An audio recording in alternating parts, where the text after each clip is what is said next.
नमस्कार दोस्तों, एक और वीडियो में आपका स्वागत है। इस वीडियो में हम सिंप्लीफिकेशन के चैप्टर को आगे स्टार्ट कर रहे हैं। पिछली वीडियोस में मैंने लाइव वीडियोस बनाई थी जिनमें कि मैंने इसके 5 कॉन्सेप्ट बता दिए हैं। आज की वीडियो में इसका 6 कॉन्सेप्ट पढ़ेंगे जो कि क्या है, कंपैरिजन ऑफ फ्रैक्शंस। मतलब इसमें हम सीखेंगे कि अगर हमारे पास दो फ्रैक्शन दी गई हैं तो हम कैसे पता करेंगे कि कौन सी बड़ी है और कौन सी छोटी है। इसके लिए हमारे पास 3 मेथड हैं। पहला है बेस मेथड, इसी को एलसीएम मेथड भी बोलते हैं। दूसरा है डिफरेंस मेथड और तीसरा है क्रॉस मल्टीप्लिकेशन मेथड। तो हम एक एक को क्वेश्चंस पर अप्लाई करना सीखेंगे। तो चलिए वीडियो को शुरू करते हैं। आप वीडियो को लाइक करके चैनल को सब्सक्राइब कर दीजिएगा। सबसे पहले हम समझेंगे बेस मेथड या फिर एलसीएम मेथड क्या होता है। तो देखो, मैं एग्जाम्पल से आपको समझाता हूँ। जैसे मैं एक एग्जाम्पल देता हूँ, 2/3 और 6/7। अब हमें पता करना है कि इन दोनों में से कौन सा बड़ा है। तो हम इस पर आपको तीनों ही समझाए दे रहे हैं। पहले एक क्वेश्चन पर मैं आपको तीनों मेथड समझाए दे रहा हूँ। इसके बाद हम वन बाई वन एक एक मेथड पर प्रैक्टिस करेंगे। तो पहले इसमें अगर हम बेस मेथड देखते हैं या एलसीएम मेथड देखते हैं तो इसका क्या होता है कि जो हमारे पास हर लिखा होता है इसका हम एलसीएम लेते हैं। अगर हम एलसीएम लेंगे किसका, 3 और 7 का, तो ये हमारा कितना आ जाएगा, 21। हमें क्या करना है, दोनों को 21 बनाना है। इसको 21 बनाने के लिए हम ऊपर 7 से मल्टीप्लाई करेंगे और नीचे 7 से मल्टीप्लाई करेंगे, सॉरी 7 से। इसको 21 बनाने के लिए हम नीचे 3 से मल्टीप्लाई करेंगे और ऊपर भी 3 से मल्टीप्लाई करेंगे। तो ये वाला फ्रैक्शन हमारा हो जाएगा कितना, 14/21। और ये वाला फ्रैक्शन हमारा कितना हो जाएगा, 18/21। तो स्टेप नंबर वन क्या था इसका, स्टेप नंबर 1 है पहले हम एलसीएम लेंगे। इसके बाद में क्या देखेंगे कि जिसका अंश बड़ा होगा वो भिन्न बड़ी होगी। अब अगर आप इनमें देखो 14 और 18 तो 18 बड़ा, यानी कि ये वाली संख्या बड़ी होगी। तो हम आंसर में ये नहीं लिखेंगे। आंसर में हमारे पास क्या था, 2/3 और 6/7 था। 2/3 और 6/7, तो कौन सा हमारा बड़ा हो जाएगा, 6/7। तो एलसीएम मेथड क्या होता है, स्टेप नंबर 1 इसका क्या होता है एलसीएम मेथड का। स्टेप नंबर 1 इसका होता है, स्टेप नंबर 1 पहले होता है, पहले हम एलसीएम लेते हैं किसका, डिनोमिनेटर का, हर का। उसके बाद में हम क्या करेंगे, फिर इसमें देखेंगे कि जिसका भी जो है न्यूमरेटर बड़ा होगा n1 और n2 में, ठीक है। जिसका न्यूमरेटर बड़ा होगा वो भिन्न बड़ी होगी, जिसका न्यूमरेटर यानी कि अंश छोटा होगा वो भिन्न छोटी होगी। ये तो हो जाएगा हमारा एलसीएम मेथड। अब इसी में हम समझते हैं कि अगर हम इसी को डिफरेंस मेथड से करें तो कैसे कर सकते हैं।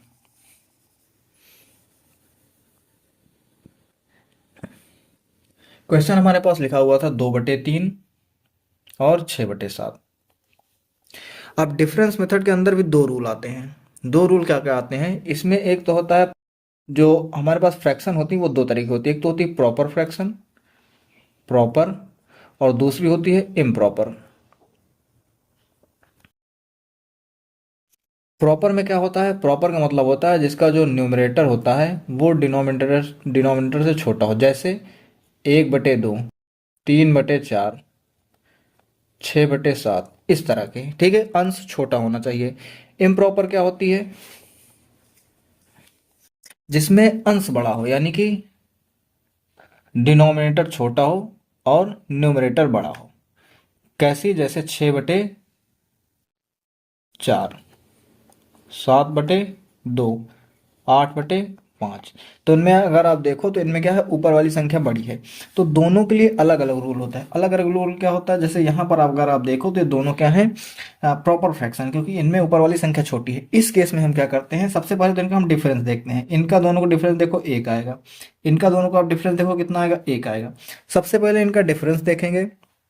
अगर डिफरेंस बराबर है तो जिसका अंश बड़ा होगा वो संख्या बड़ी होगी। जैसे इसका अंश बड़ा है तो ये संख्या बड़ी हो जाएगी। अगर डिफरेंस बराबर ना होता तो पहले हम इसका एलसीएम लेते, उसके बाद में फिर हम देखते एलसीएम। जैसे एक दूसरा क्वेश्चन में बता दे रहा हूँ समझाने के लिए। जैसे यहीं पर मान लो होता 2/3 और यहाँ पर हो जाता 6/11। तो अगर अब आप देखो तो यहाँ का डिफरेंस कितना है, 5 का, और यहाँ का डिफरेंस कितना है, 1 का। तो यहाँ पे डिफरेंस बराबर नहीं है। तो डिफरेंस बराबर करने के लिए क्या करेंगे, इस 5 से इनमें मल्टीप्लाई करेंगे, यानी कि यहाँ पर 5, यहाँ पर 5, और इस 1 से इसमें मल्टीप्लाई करेंगे, यहाँ पर 1, यहाँ पर 1। तो अब ये वाला ऊपर हो जाएगा 10, नीचे हो जाएगा 15, और ये वाला हो जाएगा 6/11। मल्टीप्लाई करने पर क्या हुआ, यहाँ पर हमारा डिफरेंस बराबर हो गया। देखो यहाँ पर भी 10 5 15, 6 5 11। तब इस केस में क्या होगा, जिसका अंश बड़ा होगा वो वाली संख्या हमारी बड़ी हो जाएगी। हम यहाँ पर आंसर ना दे करके हम 2/3 और 6/11 में देंगे, यानी कि 2/3 और 6/11। इसमें से कौन सा बड़ा हो जाएगा, 2/3 हमारा बड़ा हो जाएगा। तो ये हो गया हमारा दूसरा आंसर, यानी कि दूसरा हमारा तरीका डिफरेंस मेथड। हम तीसरा सीखते हैं कौन सा, क्रॉस मल्टीप्लिकेशन मेथड। इसके बाद में हम इन तीनों पर क्वेश्चन सॉल्व करेंगे और सीखेंगे कि इनको अप्लाई कैसे किया जाएगा। तीसरा क्या है, क्रॉस मल्टीप्लिकेशन। तो मैं वही एग्जांपल ले रहा हूँ, 2/3 और 6/7 का। 2/3 और 6/7 का क्रॉस मल्टीप्लिकेशन में हमें करना क्या है, हमें इसको क्रॉस में मल्टीप्लाई करना है और इसको क्रॉस में मल्टीप्लाई करना है। 7 दूनी कितना आएगा 14, और 6 3 कितना आएगा 18। बस आपको ये देखना है किधर वाली संख्या ज़्यादा आ रही है। इधर देखो 18 बड़ा आ रहा है, इसका मतलब ये वाली संख्या क्या हो जाएगी, बड़ी हो जाएगी। तो ये हमारे 3 मेथड हैं। अब हम इस पर प्रैक्टिस करते हैं और समझते हैं कि हम इससे कैसे क्वेश्चन को सॉल्व करेंगे। अगर आप इसका स्क्रीनशॉट लेना चाहो तो ले सकते हो, मैं इसको इरेज कर दे रहा हूँ।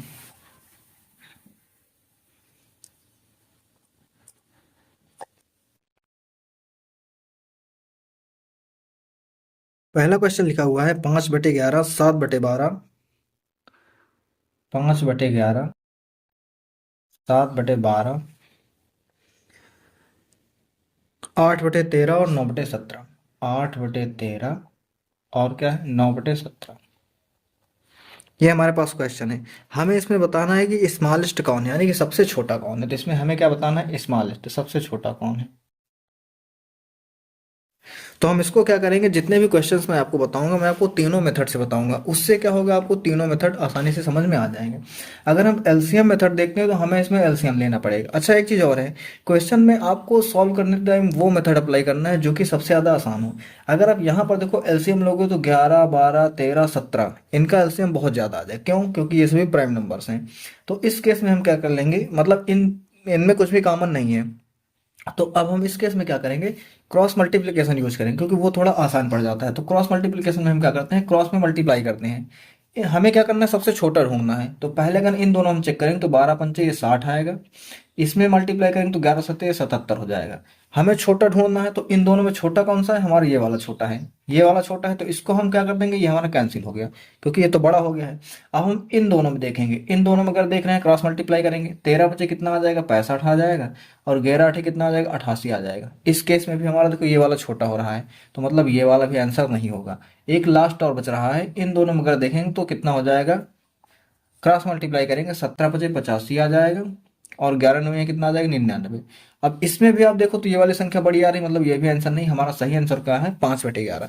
तो इन चारों में जो सबसे छोटा फ्रैक्शन है वो कौन सा है, हमारा 5/11। यही हमारे क्वेश्चन का आंसर हो जाएगा। क्रॉस मल्टीप्लिकेशन थोड़ा आसान हो जाता है, इसलिए हम इसको प्रेफर करते हैं अक्सर।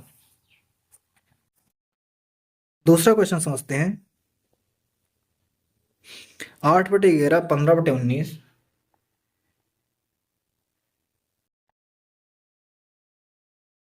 4/5 और 13/21। ये हमारे पास चार फ्रैक्शन दिए गए हैं और हमें इसमें बताना है ग्रेटेस्ट कौन सा है, यानी कि सबसे बड़ा कौन सा है। ग्रेटेस्ट या फिर लार्जेस्ट भी बोल सकते हैं। ग्रेटेस्ट कौन सा है, यानी कि इस बार हमें सबसे बड़ा पता करना है। तो हम क्रॉस मल्टीप्लिकेशन का ही यूज कर रहे हैं। ठीक है, क्रॉस मल्टीप्लिकेशन में क्या करेंगे, इसको हम क्रॉस में मल्टीप्लाई करेंगे। तो 15 को अगर हम 11 से मल्टीप्लाई करेंगे कितना आ जाता है, हमारा 165 आ जाता है।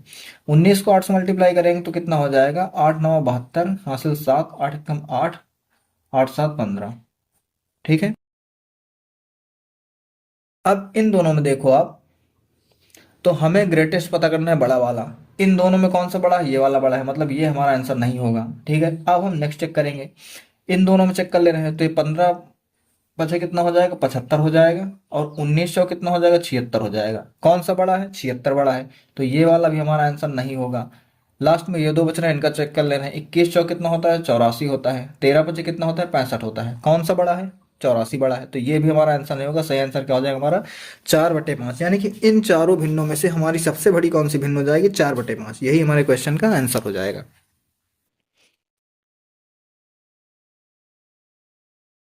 नेक्स्ट क्वेश्चन समझते हैं। 8/9, 6/11, 4/9 और 13/15। 8/9, 6/11, फिर है 13 बटे, सॉरी 4/9 और 13/15। 4/9 और 13/15। ये हमारे पास चार फ्रैक्शन दी गई हैं और हमें इनमें बताना है कि सबसे लार्जेस्ट कौन सी है। ठीक है, क्या बतानी है? लार्जेस्ट। कैसे पता करेंगे? क्रॉस मल्टीप्लिकेशन मेथड से। क्रॉस मल्टीप्लिकेशन इनमें चेक करें तो 11×8 = 88 हो जाएगा और इसमें 9×6 = 54 हो जाएगा। बड़ी बतानी है, ये छोटा हो रहा है, ये हमारा आंसर नहीं होगा। इन दोनों में अगर चेक करेंगे तो 15×4 = 60 हो जाएगा और 13×9 = 117। बड़ी बतानी है, ये वाला बड़ा है तो ये भी हमारा आंसर नहीं हो जाएगा। अब जो हमारे पास दो बच रहे हैं, एक ये एक ये, इन दोनों में हम चेक कर ले रहे हैं। 15×8 = 120 और 13×9 = 117। कौन सा? ये वाला बड़ा है तो ये हमारा आंसर हो जाएगा, ये नहीं होगा। तो इन चारों में हमारी सबसे बड़ी भिन्न कौन सी हो जाएगी? 8/9, और यही हमारे क्वेश्चन का आंसर हो जाएगा। अब ये तो मैंने एग्जाम्पल आपको बता दिए और इसमें हमने क्रॉस मल्टीप्लिकेशन यूज किया है। अब नेक्स्ट एग्जाम्पल बताऊंगा जिसमें कि हम एलसीएम मेथड का यूज करेंगे या बेसिक मेथड का यूज करेंगे। जैसे हम समझते हैं 1/2 5/7, 1/2 5/7, आगे 3/4 और 6/7, 3/4 और 6/7। इसमें भी हमें यही बताना है कि सबसे लार्जेस्ट कौन सी, यानी कि सबसे बड़ी भिन्न कौन सी है। जब भी आप वीडियो देखो तो आपको कॉपी पेन साथ में लेकर बैठना है, क्योंकि ये रटने वाली चीज़ नहीं, समझने वाली चीज़ है। तो आपको साथ में कैलकुलेशन करनी चाहिए। अगर क्वेश्चन आपको समझ में आ रहा है तो अच्छी बात है। अगर आप क्वेश्चन को सॉल्व करोगे तो आपको समझ में आएगा कि आपसे गलती कहाँ पे हो रही है, इसलिए आपको साथ में कॉपी पेन लेकर बैठना है। अब इसको हमें बताना है कि इसमें सबसे बड़ी कौन है, तो मैं बताने क्या जा रहा हूँ इसको एलसीएम मेथड से। एलसीएम मेथड से अगर हम इसको करेंगे तो सबसे पहले हम क्या लेंगे? एलसीएम लेंगे जो भी हमारे पास बेस है या हर है, 2 4 और 7। इसका हम एलसीएम लेंगे, इसका एलसीएम लेंगे, एलसीएम। तो इसका एलसीएम हमारे पास क्या आ जाएगा? इसका एलसीएम होता है 28। यानी कि हमें नीचे जितनी भी संख्या है सबको 28 बनाना है। कैसे बनाएंगे? अब अगर हमें देखो, 2 को अगर हमें 28 बनाना है तो 2 को 28 बनाने के लिए हम 14 से मल्टीप्लाई करेंगे। अगर हमें 4 को 28 बनाना है तो 4 को 28 बनाने के लिए हम 7 से मल्टीप्लाई करेंगे। और अगर हमें 7 को 28 बनाना है तो 7 को 28 बनाने के लिए हम 4 से मल्टीप्लाई करेंगे। यही करना होगा हमें। तो हम वही करेंगे जैसे हमारे पास 1/2 है। ठीक है, 1/2 है, फिर 5/7 है, फिर 3/4 है और फिर 6/7 है। अब इसको 28 बनाना है तो इसमें हम ऊपर नीचे 14 से मल्टीप्लाई करेंगे। इसको हमें 28 बनाना है तो ऊपर नीचे 4 से मल्टीप्लाई करेंगे। इसको 28 बनाना है ऊपर नीचे 7 से मल्टीप्लाई करेंगे और इसको 28 बनाना है तो ऊपर नीचे 4 से मल्टीप्लाई करेंगे। अब हम देखते हैं हमारी भिन्न क्या बन रही है। ये बन रही है हमारी 14/28। ठीक है, नेक्स्ट वाली हमारी बन रही है 20/28। नेक्स्ट वाली हमारी बन रही है 21/28 और लास्ट वाली बन रही है हमारी 24/28। अब हमें लार्जेस्ट बतानी थी। हम क्या देखेंगे? हमारे पास देखो हर बराबर हो चुका है। अब हम केवल ऊपर वाली संख्या देखेंगे, यानी कि न्यूमरेटर को, यानी कि अंश को देखेंगे। हमें सबसे बड़ी बतानी है तो सबसे बड़ी 14 20 21 24 में कौन सी है? 24 है। ये वाली कौन सी फ्रैक्शन थी? 6/7 थी। तो सबसे बड़ी कौन सी हो जाएगी? हमारी 6/7। ये हमारे क्वेश्चन का आंसर हो जाएगा। अब इसमें हम सीरियल भी चेक कर सकते हैं। अगर हमें ये बताना हो कि हमें सीक्वेंस में लिखना है कि कौन सी सबसे बड़ी है, कौन सी सबसे छोटी है, तो यहाँ पर आप देखो सबसे छोटी कौन सी है? 14, फिर 20, फिर 21, फिर 24। ये सीक्वेंस में है। तो यहाँ पर अगर हम लिख सकते हैं 1/2 है, उससे बड़ी क्या है? 5/7 है, उससे बड़ी क्या है? 3/4 है और सबसे बड़ी क्या है? 6/7। तो इसको हम सीक्वेंस में भी ऐसे लिख सकते थे। तो एलसीएम मेथड क्या कहता है कि सबसे पहले हमें जो भी अंश सॉरी जो भी हर दिया गया है डिनोमिनेटर, उसका हमें एलसीएम लेना है। एलसीएम लेने के बाद में सभी को बराबर करना है, सभी के डिनोमिनेटर को, और उसके बाद में हमें देखना है अंश को। जिसका अंश बड़ा होगा वो भिन्न बड़ी होगी, जिसका अंश छोटा होगा वो भिन्न छोटी होगी। तो ये हमारे क्वेश्चन का आंसर हो जाएगा। हमारा जो इसमें आंसर है वो क्या आ जाएगा? 6/7। 6/7 सबसे बड़ी भिन्न होगी। अब दूसरा क्वेश्चन देखते हैं। दूसरा क्वेश्चन लिखा हुआ है 2/3 8/9। 2/3 8/9, 10/27 और 16/9। 10/27 और 16/9। ये हमारे पास चार भिन्न दी गई हैं और हमें बताना है कि इसमें सबसे छोटी यानी कि स्मॉलेस्ट कौन है? स्मॉलेस्ट। इसको अगर हम चाहें तो हम कर सकते हैं तीनों मेथड। चलो ये वाला क्वेश्चन मैं तीनों ही मेथड से बता दे रहा हूँ कि हम इसको कैसे करेंगे। तो सबसे पहले हम समझते हैं एलसीएम मेथड। तो हम एलसीएम लेंगे किसका किसका? 3 का, 9 का, 27 का। इसका एलसीएम होता है 27, यानी कि हमें सबको 27 बनाना है। इसको 27 बनाने के लिए हम क्या करेंगे, 3 को 27 बनाने के लिए, यानी कि इसको अगर हमें 27 बनाना है, इसको भी 27 बनाना है, इसको भी 27 बनाना है। इसमें मल्टीप्लाई करेंगे 1 से, इसमें मल्टीप्लाई करेंगे 3 से, और इसमें मल्टीप्लाई करेंगे 9 से।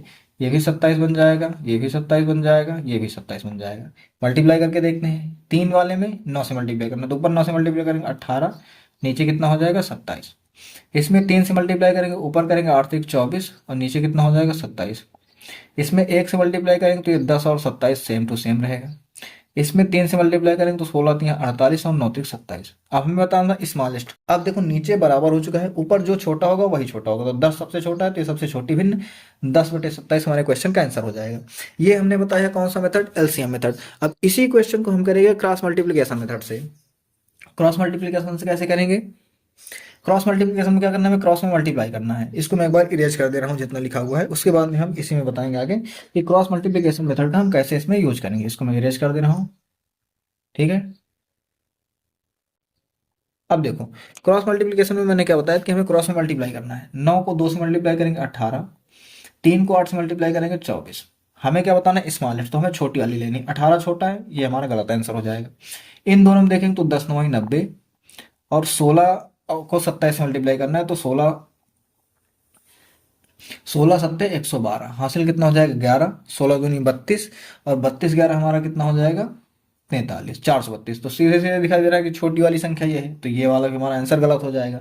अब हमें इन दोनों में चेक करना है, तो ऊपर मैं इसको इरेज कर दे रहा हूँ। पहले इसको मल्टीप्लाई करेंगे तो 27 दूनी 54 होता है, और 3 से 10 को मल्टीप्लाई करेंगे तो 3 नंबर 30 होता है। दोनों में छोटा कौन है, 30 छोटा है, तो ये हमारा आंसर हो जाएगा, ये भी गलत हो जाएगा। तो हमारा आंसर क्रॉस मल्टीप्लीकेशन मेथड से भी क्या है, 10/27। अब तीसरा एक और मेथड बचता है, मैं उसको भी इस क्वेश्चन में समझा देता हूँ। तीसरा मेथड कौन सा है, तीसरा मेथड मैंने बताया था, वो होता है डिफरेंस मेथड। डिफरेंस मेथड में हम क्या करते हैं, इनका डिफरेंस चेक करते हैं। सबसे पहले मैं इनको थोड़ा दूर दूर लिख रहा हूँ। देखो 2/3 है, फिर 8/9 है, फिर 10/27 है, और फिर है 16/9। डिफरेंस देखोगे अगर आप इनका, तो इसका है 1 का डिफरेंस, इसका भी है 1 का डिफरेंस, इसका कितने का है 10/27 में 17 का डिफरेंस है, और ये 16/9 में कितने का डिफरेंस, 7 का। अच्छा एक चीज और, मैंने दो चीजें बताई थी आपको, improper and proper fraction. Her condition में जो हमारी इम्प्रॉपर फ्रैक्शन होती है वो बड़ी होती है प्रॉपर फ्रैक्शन से। अब अगर आप यहाँ पर ध्यान से समझो तो देखो ये भी है क्या प्रॉपर, ये भी है प्रॉपर, ये भी है प्रॉपर, ये इम्प्रॉपर है, तो ये वाली तो सबसे बड़ी हो जाएगी, इसलिए ये सीधे सीधे गलत आंसर आएगा, क्योंकि हमें छोटा बताना है। अगर हमें सबसे बड़ा बताना हो तो ये सीधे सीधे हमारा आंसर था। क्यों, क्योंकि बाकी की सारी इम्प्रॉपर हैं और ये हमारी क्या है, सॉरी, बाकी की सारी सारी प्रॉपर है और ये हमारी इम्प्रॉपर है, और इम्प्रॉपर हमेशा बड़ी होती है। तो अब हम केवल इन तीनों में ही चेक करेंगे, इसको हमें चेक करने की जरूरत नहीं, क्योंकि हमें छोटा निकालना है और ये सबसे बड़ा मिल गया। इसमें आप देखो तो एक है और 17 है, गैप आ रहा है, इनका हम एलसीएम लेंगे, यानी कि एलसीएम अगर हम लेंगे किसका, 1 का और 17 का, तो ये हमारा कितना आता है 17, यानी कि सबको हमें 17 बनाना है। कैसे, यहाँ पर हम 17 से मल्टीप्लाई करेंगे, यहाँ पर हम 17 से मल्टीप्लाई करेंगे, और यहाँ पर हम 1 से मल्टीप्लाई करेंगे। अब ये कहाँ होगा, उसमें मल्टीप्लाई होगा, तो ऊपर ही मल्टीप्लाई करके आप चेक कर सकते हो। यहाँ पर अगर आप मल्टीप्लाई करो तो 17 दूनी ये 34 आ जाएगा, यहाँ पर मल्टीप्लाई करोगे तो कितना हो जाएगा, 17 8 8 7 56 की 6 हासिल 5, 8 कम 8, 8 5 13, 136 हो गया। और यहाँ पर आप मल्टीप्लाई करोगे किससे, 1 से, तो ये 10 का 10 ही रहेगा। हमें क्या बतानी थी, हमें बतानी थी सबसे छोटी। तो देखो 34 136 और 10, सबसे छोटी कौन सी है, 10 है, तो ये हमारे क्वेश्चन का आंसर हो जाएगा। 10/27 जो होगी ये हमारी सबसे छोटी जो है स्मॉलेस्ट फ्रैक्शन होगी। तो मैंने आपको तीनों कॉन्सेप्ट इस एक क्वेश्चन में बता दिए। पहले मैंने आपको बेसिक मेथड या एलसीएम मेथड बता दिया, दूसरा इसके बाद में मैंने आपको बता दिया क्रॉस मल्टीप्लिकेशन मेथड, और तीसरा मैंने आपको बता दिया डिफरेंस मेथड। तो इन तीनों मेथड के बेस पर आप क्वेश्चंस को सॉल्व करना। मैं आपको कुछ क्वेश्चंस जो है प्रैक्टिस के लिए दिए दे रहा हूँ, ये आपको सॉल्व करके कमेंट में इसका आंसर देना है। इसको मैं इरेज करता हूँ एक बार। अब मैं आपको क्वेश्चंस कुछ लिखे दे रहा हूँ जिनको आपको सॉल्व करके कमेंट में इनका आंसर देना है। वीडियो कैसी लग रही है आपको कमेंट में जरूर बता देना है। अगर आप चैनल पर नए हैं तो चैनल को लाइक करके सब्सक्राइब जरूर कर लीजिए, जिससे कि आपको नई वीडियोज की नोटिफिकेशन मिलती रहे। तो मैं आपको कुछ क्वेश्चंस दिए दे रहा हूँ, जैसे 4/5, 6/7, 13/14 और 11/12। ये हमारे पास एक क्वेश्चन है, इसमें आपको दोनों चीजें बतानी, यानी कि आपको इसमें लार्जेस्ट एंड स्मॉलेस्ट दोनों बताना है। जितने भी मैं आपको क्वेश्चन दे रहा हूँ आपको इसमें लार्जेस्ट एंड स्मॉलेस्ट दोनों के दोनों बताना है। दूसरा क्वेश्चन देखते हैं। ये हो जाएगा हमारा क्या, क्वेश्चन नंबर 1। ये क्या है, आपके वर्क के लिए, आपको इसको सॉल्व करके कमेंट में आंसर देना है। दूसरा क्वेश्चन है 5/11, 5/7, 3/8 और 6/11। इसमें भी आपको क्या सेम यही बताना है, लार्जेस्ट एंड स्मॉलेस्ट। तीसरा क्वेश्चन 16/15, 20/19, 25/24 और क्या है 7/8। इसमें भी आपको यही बताना है। एक लास्ट क्वेश्चन और 15/16, 8/3, 11/12 और 7/8। इसमें भी आपको क्या बताना है, लार्जेस्ट एंड स्मॉलेस्ट। ये 4 क्वेश्चन मैं आपको होमवर्क के लिए दे रहा हूँ, आपको सॉल्व करके कमेंट में इसका आंसर देना है। वीडियो कैसी लगी कमेंट में हमें ज़रूर बताइएगा। अगर आप चैनल पर नए हो तो चैनल को लाइक करके दोस्तों के साथ शेयर कीजिए और सब्सक्राइब कर लीजिए, जिससे कि आपको नए वीडियो का नोटिफिकेशन मिल सके। वीडियो देखने के लिए आपका धन्यवाद।